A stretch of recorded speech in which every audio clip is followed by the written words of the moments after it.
처장님, 저는 지금까지 만났던 법률가 중에 우리 처장님만큼 논리가 뛰어난 분을 별로 못 본 것 같습니다. 그런 면에서는 굉장히 지금 경의를 품고 있는데, 다만 현 정부와 관련된 사안에 대해서는 그러지 못한 객관성과 거리가 먼 모습을 좀 보여주실 때 아쉬움을 느끼고 있습니다.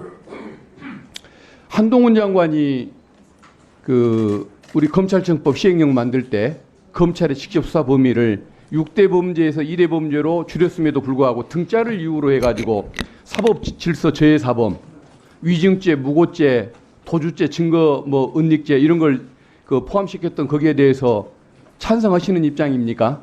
그렇습니다. 저는 문제가 없다고 생각해서 법제처에서 그걸 적법하다고 심사를 했습니다. 아마 법제처장님으로서 막지 않았던 거 보면 그런 논리를 정립은 하셨을 것 같은데, 근데도 법이 6개에서 2개로 줄였고 거기에 등자를 붙이긴 했지만은 그 등자의 의미를 생각해 보면 부패범죄나 경제범죄와 속성을 같이 하는 것, 이게 포함되어야 하는 것 아닙니까? 답변할까요? 예, 해주시죠. 등이라고 하는 것은 검찰청법에 있는 대통령이 위임된 조항의 핵심 워딩은 중요범죄입니다. 중요한 범죄. 그러니까 경제범죄, 부패범죄 등 대통령령으로 정하는 중요범죄예요. 그 중요범죄의 예가 경제범죄, 부패범죄입니다. 그러니까 우리가 법제 업무를 함에 있어서 알겠습니다. 취재 알겠습니다. 그러면은 제가 보기에는 6대 범죄를 2대 범죄로 줄였기 때문에 부패 범죄와 경제 범죄에 포인트가 가 있다고, 중점이 가 있다고 보는데 뒤에 중요 범죄에다가 의미를 두시는군요. 그것은 부패 범죄, 경제 범죄 중에서도 중요한 것만 하라는 의미로 해석을 해야지, 중용을 다 넣으면 거기다가 성범죄도 집어넣을 수 있겠네요. 강도범죄, 살인범죄는 왜 안 넣습니까? 중요범죄인데. 지금 앞에 정해져 있는 경제범죄나 그 부패범죄에 준하는 정도의 중요성. 그러니까 속성이 같이 하는 거 아니겠습니까? 네, 그런데 지금 사법질서 저해사범은 어떻게 거기에 추가를 할 수가 있습니까? 충분히 그런 정도의 중요성이 있다고 저는 생각했습니다. 아니, 중요성이 문제가 아니고 부패와 경제에 초점을 둬야 하는 거 아니겠습니까? 부패나 경제는 예시죠. 예시요. 네. 열거가 아니고 예시로 보시는 겁니까? 그러면은 거기에 성범죄, 살인범죄는 왜 안 넣습니까? 더 중요한 범죄 아닙니까? 그리고 부패와 그리고 경제범죄로 한정해서 열거적 방법으로 본다고 할지라도 그것은 문제가 있는 것이, 음주운전, 대리비 아끼려고 음주운전하는 거 아닙니까? 그거 경제범죄죠.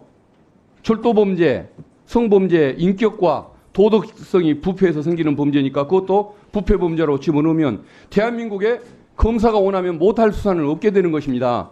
근데 어떻게 그것을 열거적으로 2개로 제한했는데 그걸 예시라고 설명을 하시고 방점을 중요범죄다 집어넣으시고 그와 또 그 설명과도 모순되는 것이, 그러려면은 살인범죄, 강도범죄, 성범죄는 왜 안 넣습니까?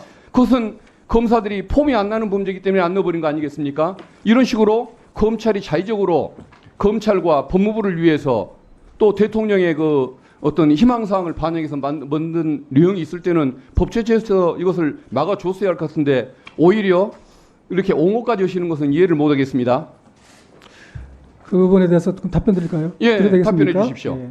그 부분에 대해서 저는 이런 말씀 좀 드리고 싶어요. 지금 의원님께서 그런 것들이 굉장히 부당하다고 생각하시죠? 예, 의원님께서 그렇게 부당이 아니라 저는 불법하다고 생각하는 겁니다. 의원님께서 그렇게 말씀하시는 것도 저는 충분히 그렇게 생각하실 만한 이유가 있다고 봐요. 그런데 그 문제가 어디서 나왔냐면은 이 위임 규정의 문제가 있는 거예요. 무슨 말이냐면 검사가 수사할 수 있는 수사권을 지금 대통령령에 임하고 있지 않습니까? 대통령령을 위임하면서 우리가 보통 위임할 때는 구체적인 기준을 정해서 위임을 해야 되잖아요. 근데 지금 구체적인 기준이 없어요. 이 위임 자체가. 그러니까 경제범죄가 뭐냐에 대해서는 대통령이 알아서 정하면 되는 거예요. 알겠습니다. 그러니까 그래서 저도 그 말씀대로 이 법을 만들 때 더 구체적으로 넣었어야 하고 등자를 빼야 하고 이걸 열거적 사유인 것을 분명히 더했으면 좋겠다는 생각은 들지만, 그래도 상식을 가진 사람이 이 입법의 취지와 과정을 안다고 한다면 이것을 함부로 부패범죄, 경제범죄에 함부로 확대하는 것은 위법하다는 걸 인식을 하고 있을 거라고 생각을 하고 있거든요. 근데 등짝 하나가 들어갔다는 이유로 해가지고 마음껏 확장을 하고 검사가 원하면 다 할 수 있는 이런 법으로 해석을 한다고 한다면 저는 평소에 우리 법제처장님이 취해오던 그런 논리, 객관성과는 조금 거리가 멀다고 생각을 합니다. 다시 한번 좀 생각해 주시면 좋겠습니다. 답변 들어도 되겠습니다. 예. 예. 그렇기 때문에 적어도 법무부에서 지금 추가로 정한 그 위증부고죄 같은 경우에는 사법질서를 저해하는 범죄이기 때문에 그 정도는 이 안에 들어갈 수 있다고 저도 봤고, 그렇기 때문에 법무부에서도 그 개정령을 만들면서 지금 의원님께서 우려하시는 대로 그렇게 마음대로 막 늘리지는 않았지 않습니까?